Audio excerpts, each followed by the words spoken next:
right, welcome everyone back to the Miss Art World podcast. I'm Catherine, and I have my lovely co-host with me, Samuel Cooksey, with Samuel Cooksey Project. Woo! What up, everybody? So, go ahead. When's this airing? Because is this airing before the podcast we just did with Chuck? Well, I was going to, and then I realized in that podcast, I said that he was the first podcast of 2021, which he is because we're doing this one right after his, but I was going to put this one up first. Okay, so this one is second then. Second, yeah. You have to put it up second. It's got to be second in 2021. Yes. The reason why I ask is because I'm trying to come up with some fun way to say hi, and I don't know why I said howdy. Howdy. Like I just felt like I summoned my Woody from Toy Story and howdy, y'all. Yeah. We're talking about art. Yeah, you gotta think of a cool entrance into greeting people. I guess it might be howdy. No one batted an eye, and I was like, that's weird. Where did howdy come from? I've never said it in my life. Why did you say it now? I don't know. So, what are we talking about, Katie? So this podcast is specifically to talk about you because we had one of our listeners request. She was complaining that we just kind of plopped you in without saying like who you were and what art you like and doing like an intro podcast episode for you. Now we did have you on the podcast in September, but not as, hey, this is our new co-host. So she wanted me to ask you art questions and kind of introduce you and discuss why you're the new co-host. Does she watch the Zoom or does she just listen to this? I think she just listens. Okay, so just so she knows, I'm incredibly tall, dark, and handsome. You know it's Evelyn, right? So she knows who you are. She already knows what I look like. This is Evelyn's request. She's always very timid about giving me criticisms or like suggestions on the podcast. I'm like, no, please do. Please let me know, like, hey, you should think about this, or because that's how we get to know what listeners might want. She listens to every episode. Anyways, so let's talk about you, Samuel. Samuel, you're my brother. So you grew up with our father, who I consider as the person that introduced us to art. What's like your first memory, or do you have a memory of art when you think of your childhood? You know what? The first memory I think of art, because Dad always encouraged us to do art. But one thing I remember him doing all the time was being put to work with Mom's plays and doing the backdrops for those. And he would have these huge canvases that he would paint these really interesting backdrops on. Or he would just take plywood and do like camels and do like all these weird, crazy pieces just for sixth graders to get up and act. So the best part of the whole play was the backdrops. Because all these sixth graders are just like, sixth graders. They're not actors at all. So I think that's like one of my very first things being introduced to art. With the dad doing art, Perry Cooksey, he does art very quickly. So I think I am a little skewed when I hear some artists take like 3 months to do a piece or 4 months. Because when he sits down and does it, he knocks out a piece within like 2 days, 3 days. And that it seems very, I thought that's how fast art normally goes, but it takes a lot longer because like I'm super into like modern abstract art right now. because it's either really interesting, cool looking, or it looks like shit. It's just awful, and you're like, who would ever buy this? And one thing I like about it too is that, and I'm kind of going on a tangent, is that the like abstract modern art is something that you can never do, or something that's interesting in a very doable way. Like we went to this one piece, I like to take pictures of them, but it's just a person that did dots in a circle, and it's just the same dot, and it's this huge piece. And I looked at it and I was like, I could do this. Did you think that that piece was interesting but simple, or Interesting but simple. Mhm. Because I'm going to do a small piece like that, but instead of having, I just got to get more paint, but instead of having it just be all one color, because there's like a blue background with the dots that made the circle all the same color, and I think it'd be interesting to do a pattern that went around. Mhm. Yeah, I think a lot of people have the whole, with modern or conceptual art, they'll say, well, I could have done that. And you could have done it, but you didn't. Like, you weren't the first person with that idea. And with conceptual art, the idea is what is valued. Yeah, and I also like it when there's like vibrant colors. And I think a lot of like especially newer art has the ability to do like really interesting like bright pinks and blues that make a picture like pop, but at the same time it doesn't have like those darker, you know how like Victorian art is kind of darker. Hmm. And it's just they didn't have those like unique abilities to make those colors.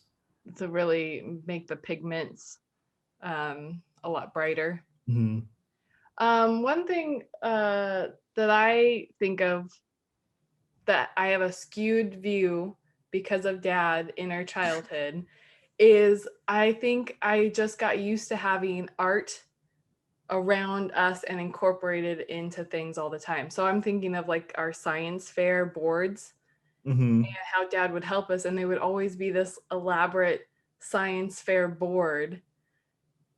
And you look around and no other kid had this like art piece science That fair was board, but science we fair. did, and it was just normal. And even our rooms growing up were elaborate designs or paintings, murals that Dad would do. When you were growing up, he did that whole space scene with the astronaut floating over the Earth, and Mm-hmm. that's just like was normal for us. Oh yeah. So yeah, and I think you always talk about like me doing art, and I don't consider any of the art or stuff that I do as art, just kind of like a creative outlet. Because I think more of my art would be storytelling than the actual pieces, even though, you know, writing as like you doing art and you have the issues with your eyes and you definitely do a bunch of art still.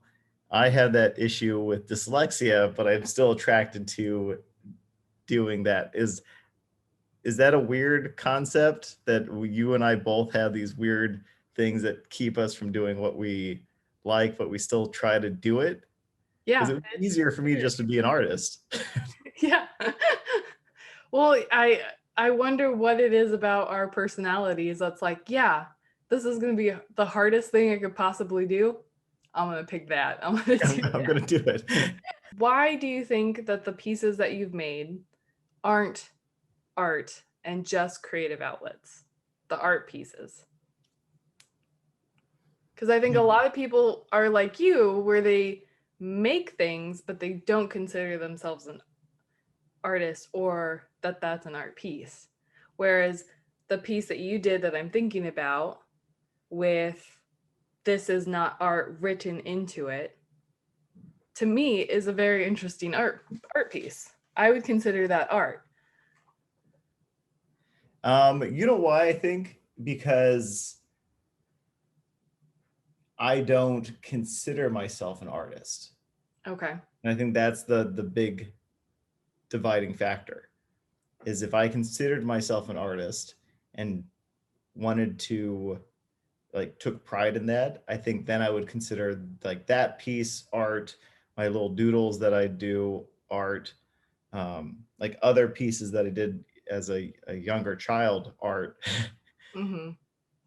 um, but I don't, because I think looking at other people do art, it's got to be, and I just keep using the word art, it's got to be something that someone has honed their skill with and has spent a lot of time, even if it doesn't ever look great to the viewer or the person that's looking at it, even if they don't like it. If you've taken a large chunk of time to hone that craft, even if the other people don't like it, that's still art because you've spent 10,000 hours building it. Mm-hmm. And with the stuff I've done, I've taken less than 1,000 hours. Mm-hmm. And it's more of it. That's why I think it's more of a hobby than it actually being art. Okay. What do you think about there's a whole trend where people really think or they enjoy children's art as a fine art form?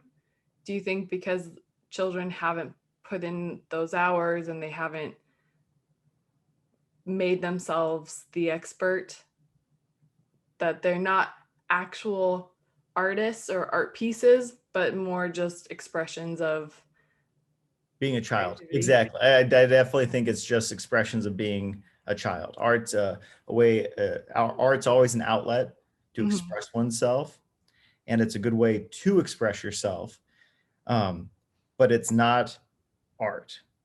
Art has to be a honed skill, and the person has to believe it's art. So if the child at age 6 believes it's art, then to the group that the child's presenting to, that is art. But in 10 years, 15 years, is that child still proud of that piece? I'm going to say no, because they're either a doctor or homeless. Those are the only two options. I don't know. The portrait of my no neck Katie, I'm still very proud of. And that's because you're an artist. You Oh, consider, that's what I'm saying. You consider yourself, if you 10 years down the line still consider yourself an artist, then that piece that you did is art, mm-hmm. because Because it's like it part of shows the journey my. of your art career. That's interesting. So you said earlier that your artwork is your writing, Yes. and you've written Haley and the Berserker King, and you're almost done with the second volume. Is that right? Um, part one is part one. So how I'm trying to do my art right now is different from the first time I did it. So, and I need to start working back on it. I started a little bit yesterday. It was the first time, but the editing part is just so tedious and so takes so much time. So I had Haley and the Berserker King, published it, and then went to go do the audiobook and was like, ah, my writing has changed a lot and I don't like the way this is written. It can be a lot better. So then I went back and basically redid it and took a good chunk, a good like 150 pages out, and then added that information in throughout the book, and then changed people's dialogue a little bit because I realized people kind of all sounded the same. There's a couple really distinct characters, but then the dialogue or the way they would talk to each other was very similar to just the way I talk. So I needed to really get into the head of the individual. And what I think happened was I planned out the whole timeline, and I was trying to force all the pieces to fit in the timeline without having the um, characters go on their own journey to the end. Okay. So now, like, I'm writing a new one uh, the two main characters are Tristan and Isolde. I had Ashley. That one's actually closer to being done than the second book of Haley and the Berserker King, because it's a lot shorter novel. But that one is basically about two siblings who are homeless and living in their old burned down house. And you don't really know much about their lives because they were really young when their parents died in the fire. And it's they get separated, but they're always trying to either get back to each other or protect each other in these different ways. And it's about how um, the whole premise of the story is about how fear dictates a lot of what we do, good or bad. Fear kind of controls the two children. That's without getting into the entire story, but that's kind of like the idea behind it. Okay. And it's called Tristan and Isolde? The working title right now is called um, Isolde and the Sword of Fear. Okay. Because Tristan and Isolde's a love story, right? Like a Tristan and Isolde is a love story. Okay. And it is still a love story. That's why, because it was a kind of a writing exercise I was trying to do. And I had just Ashley pick the two names, and she picked that. And that's, well, I didn't want to do like a traditional love story, but the love between siblings is still love. And that's why I went with that kind of theme, where it's not just two people or two people falling in love. It's people that were born and still have that, sibling love or the family love. I think that's interesting because your sibling relationship is so unique than any other relationship that you have with anybody else. Because it's not romantic, but you have such a strong bond with them that is really held together because of your family ties. Like it can never be, I'm thinking of what's that show? Dexter. On Netflix, where they're like siblings, and spoiler alert for anyone who hasn't seen the rest of the show, but you and I have talked about it, where it's weird because they're such established as like brother and sister, even though they're not related. And then at the end of the series, it becomes romantic. And for no reason. Yeah, for no reason. But that's with siblings, that line is never crossed unless it's weird Game of Thrones. But you never, that's, you can have a friend that's a man friend and he can have romantic feelings for you. But for me, with my brother, like he's always my brother. That's my relationship with a male that can never, ever be romantic. I think that's interesting because it's unique. Yeah, no, it is. It's like, I think what makes siblings have a strong tie to each other. And you talk to people and they're like, I'm not close to my siblings and whatnot. You should be, because that person has grown up experiencing the exact same thing you experienced, maybe in a different way or in a different experience, a little different, but they had the exact same events that shaped your life, shaping their life as well, even if they weren't the main person being influenced by it. So like you're an athlete and you're winning a whole bunch, your sibling is seeing that and it's still affecting their lives of you being an athlete. And they might also be gifted and be an athlete and have like the same kind of path, or they might not be. And then it's you're watching them either succeed or not succeed, either probably down the same path, because a lot of times siblings kind of feed off of each other with what their interests are, what they like, and things like that, because you try to emulate, try to fit into your core group that you're with. So some people, it's, your core group is friends and you have that same close connection to your friends your whole life. But some people, with a lot of people, especially in the United States, you have friends for a little bit and then your friends kind of, fade away or disappear. It's Hmm. very rare that you have a friend that you know and you still consider a good friend from childhood to adulthood. Hmm. Yeah, your siblings will be your longest relationship in Mhm. your whole life, because your parents will eventually pass away, but your sibling will know you from birth to the end of your life, hopefully. So, Mhm. Or theirs. yeah, or theirs.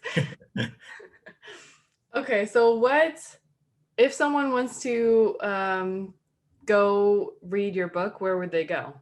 They can go to Amazon. It's for some reason Amazon's really hard to manipulate on the phone, and we always use stuff on the phone, but it's very hard to buy the book through your phone. But if you go on the computer, you can always buy it.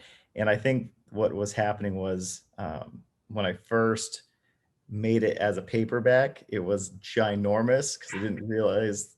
It was my size. Yeah, it was it was textbook Blind people size. size. And then I was like, oh man, I made this textbook size. So then I had to go back in.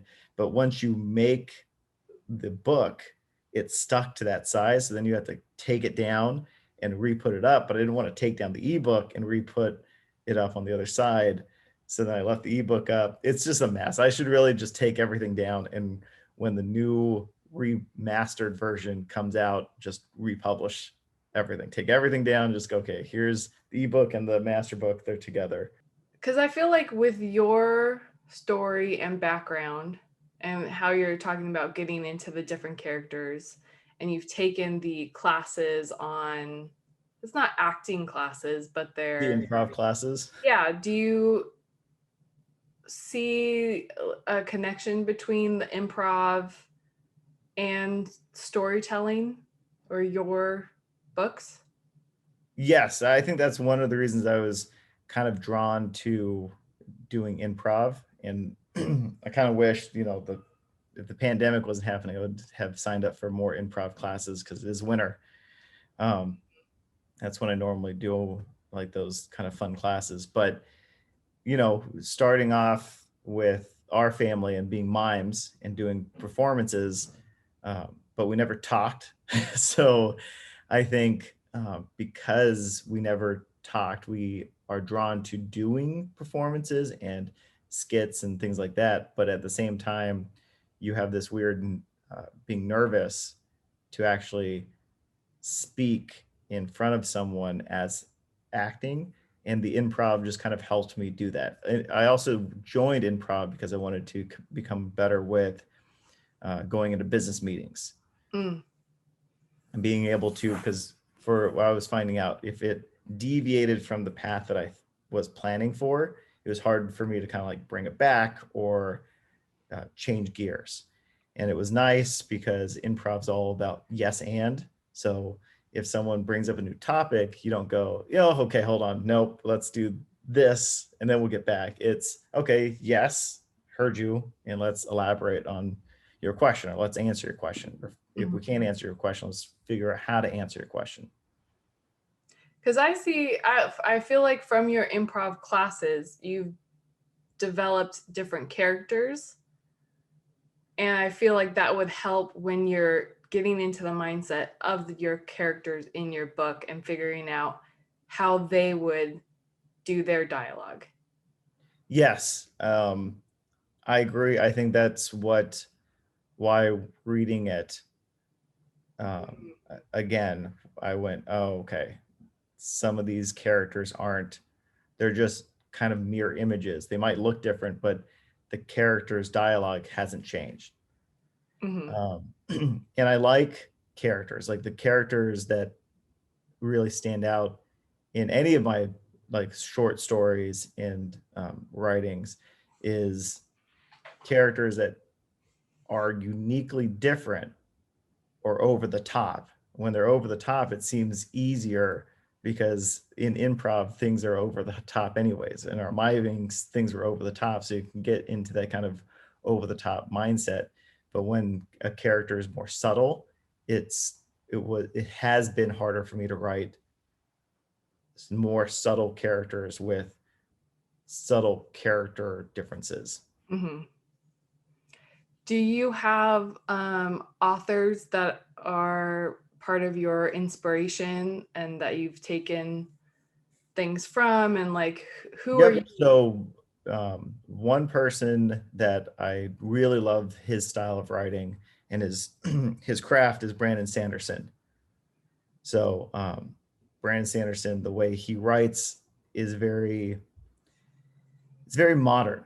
So when you go and read older sci-fi or older fantasy, it tends to it's the first basically, and it's very interesting. So at the time when you got to kind of put yourself in that mindset. At the time when you're reading it, this is very creative, but now you've read so many and seen so many things on TV, the creativeness you forget, and you're just reading it as a story, and it kind of moves really slow, because they have to explain what space travel is, because no one has explained space travel before, what they think it does to you.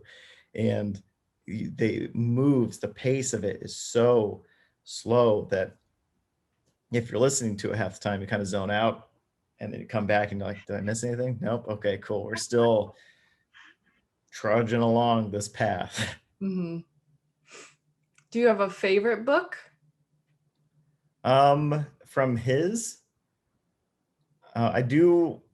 I got started with his books because I was reading The Wheel of Time, and I'm blanking on that author's name, Robert someone. But I was reading The Wheel of Time, and that is just this long series. And that author got inspired of reading Lord of the Rings and went, nah, the Hobbit would never go like, yeah, I'm on for adventure. Let's go. Let's go, wizard. My people don't like adventures, but I do. And he he says it should have been a fight or a struggle where this outside force comes and tries to drag you away, and you don't want to go with what your destiny is to do. And that's what it is. Like, this wizard comes, same thing, to this town and drags three boys with them, and it's their fight to try to figure out what's going on in this world. And because they were dragged away and forced into this adventure, they do become very powerful or influential people, and it's about their journey with that. That author also goes a little crazy at the end, because you can tell he dies before he finishes the book. So his last like two books before he dies kind of are a little crazy Mm. and all over the place.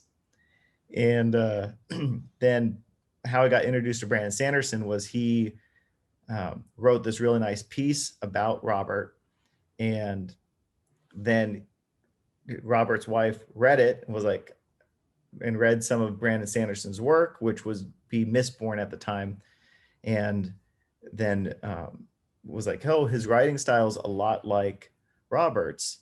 I want him to finish the book. So she called him up, and he was like, I'd be honored to finish the last book, because it was supposed to be one book. And she gave him all his paperwork, Mm-hmm. and was like, here, read it, go through everything. And as he read it all, he was like, there's three books left. There's not one book. It's actually three books to tie all these pieces together. So the last three books of that series is written by Brandon Sanderson. Oh, interesting. And I think I'm going out on a ledge because I haven't heard him talk about it, but I'm assuming him trying to write that person's style changed his newer work, because you read Mistborn and it's a younger author's work, and you read his newer stuff now and it's kind of these big blockbuster things. And they're big blockbuster because he has a lot of people that help with the editing process, and he even has a line person where they work on dialogue to make sure the dialogue sounds good. But the style of writing changes a little bit, because I know you've read Brandon Sanderson, changes a little bit from Mistborn to Atlantis Which to that one's my favorite. mhm, Atlantis. to the Steelheart series. Mm-hmm. And I'm not saying it mirrors or copies exactly, but it does have some influence. Mm-hmm. And he only writes fantasy, right? He does. He only does write fantasy. Are you? It sounds like your book that you had been working on isn't fantasy. It is everything. Most everything I write is fantasy. Okay. The only thing I would say is not fantasy are um, like the because we do come from a very religious background are the prayers that I tend to write. Hmm. I didn't know you wrote prayers. I don't share them. Oh, you just write prayers? Yeah, Oh, that's nice. I think it's a good way to, you know, stay spiritual, I guess. Mm-hmm. Why not share them? No, because I don't want to. Do you I write just any don't feel comfortable enough. Yeah. Do you write any poetry? I do write poetry too, and I Mm-hmm. don't share that either because I think, you know what I think it is. I don't like sharing how I feel a lot. Like if I'm telling you how I feel, it's probably gone too far. So if I'm telling you I'm not in a good mood, I probably haven't been in a good mood for a couple days. Yeah. So by the time it gets to that point, it's probably too late. And poetry really kind of opens up and rips kind of someone apart a little bit. You kind of see into their soul. And I think, um, you know, poems and prayers are that kind of soul exposure. Mm-hmm. Eli, our brother, is a writer too. I find it nice, which it might not be a good thing to say, but I find it nice that I'm the only artist in the family, so I don't have this feeling of competitiveness. Do you find that with Eli because Eli's also a writer? Or how do you kind of balance that relationship? Um, well, always we've fed off each other anyways. Mm-hmm. So him being a writer helps me finish stuff. So I need that competitive drive because there's a lot of times I'll start something and I won't finish it, or it will just kind of take a long time for me to finish because I'll work on it for a really hard or a really long time and then I'll stop. Mm-hmm. So I don't know. And then with COVID this year, and kind of going on a little tangent. Anyways, it helps me to answer your question. It definitely helps me finish things. But with COVID, it's been such a weird, interesting year that I haven't written that much. Mm-hmm. I've done a little more editing and I've tried to get to do things, but I feel I don't know it's hard to get in that mindset to actually complete something or stay focused because you're home all the time. There's nothing going on. It was very nice to be able to go, okay, I can come home, work for a couple hours, go do this, come back. But being at home the whole time is just kind of your mind wanders and it's hard to get focused and it's hard to make yourself do something productive Mm-hmm. Because you're home all the time. because So you're you home all can the do it time. in a little bit.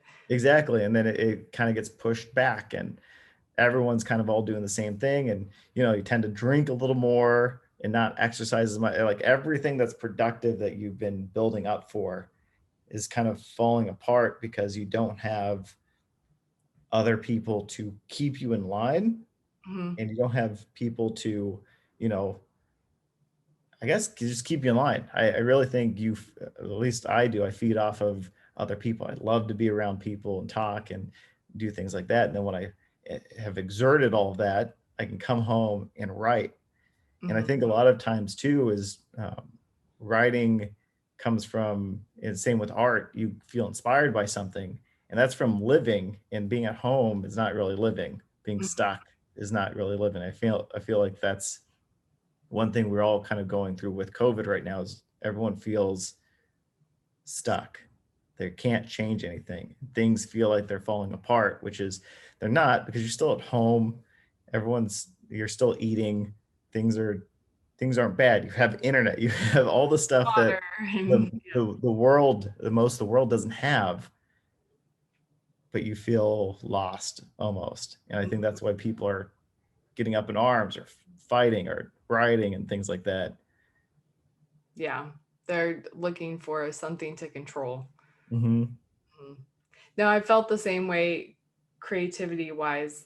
Even with the podcast, it took me a long time to get it going again because I just felt not inspired, not wanting to create anything. And it's the perfect time to start working on a series because I'm home the whole time, but Yeah. it's hard to get momentum. And I've gotten a lot better, and it helps when I But you're have. going back to work. You're leaving the house now. So I think it's important to have people like you who are like, hey, you haven't made art in a while. You gonna make some art? I'm like, God damn it. Yeah, I'm gonna make some art. So you need those people to push you and remind you that you got stuff you still gotta finish and do. My big issue that I've got to start working on is I'll wake up and I'll do my normal routine. What a normal day would be, I wake up an hour before I have to get out of the house, and I'll cook breakfast, have coffee, and I'll eat and watch like an episode, a 30-minute episode or 20-minute episode of something. And then I got to go. So then I put everything away. Now I'm like, I don't really have any place to go. So I'll watch like one or two. And that's kind of like, once you do that, then you are stuck and your kind of day's ruined. Yeah. Like literally the other day, I was going to get up and go skiing. This is like yesterday or 2 days ago. I was going to get up and go skiing, and this is the day I started writing again a little bit. Was I got up super early, I checked my emails, and I was like, oh, I got to send some emails. And then I started sending emails and got literally all my work done. And I was like, oh, I'm not going anymore. It takes an hour and 30 minutes to drive over there. And all my clothes are still dirty from going to Tahoe. So I'm not going to go skiing. I'm just going to get more stuff done. And I think waking up early allowed me to, at a certain point, like 12 o'clock hit, I was like, I'm basically done. I'm going to start writing. It's a good time to start writing. Then I did. The end. Let's see. Okay, one last question. Do you have a favorite artist, or you said you're into modern art right now? I am. Honestly, I think my two favorite artists would just be you and Dad. Okay. Other than me I and know. Dad. Because the one thing I like about, especially the way how you're doing art now with is always performance pieces, I liked being involved. And I like being a part of it, and having you kind of direct us what to do and what you're trying to accomplish, and then being a part of that art piece. I think it's a lot of fun. I mean, you and I like performing anyways, and your pieces don't have a lot of talking at all, and they're just interesting and weird to see. I think a lot of it has to do with miming. I'm not comfortable talking. Yeah. So none of my art pieces really can incorporate voice, which I think is something I need to actually incorporate now because it makes me uncomfortable. I think so too. I think that's, you should always do something that makes you uncomfortable. At least once a year. No, I agree. It's good for your well-being to be uncomfortable. hysterical sometimes. One of my memories of you was when we were in New York and we were going through the Guggenheim.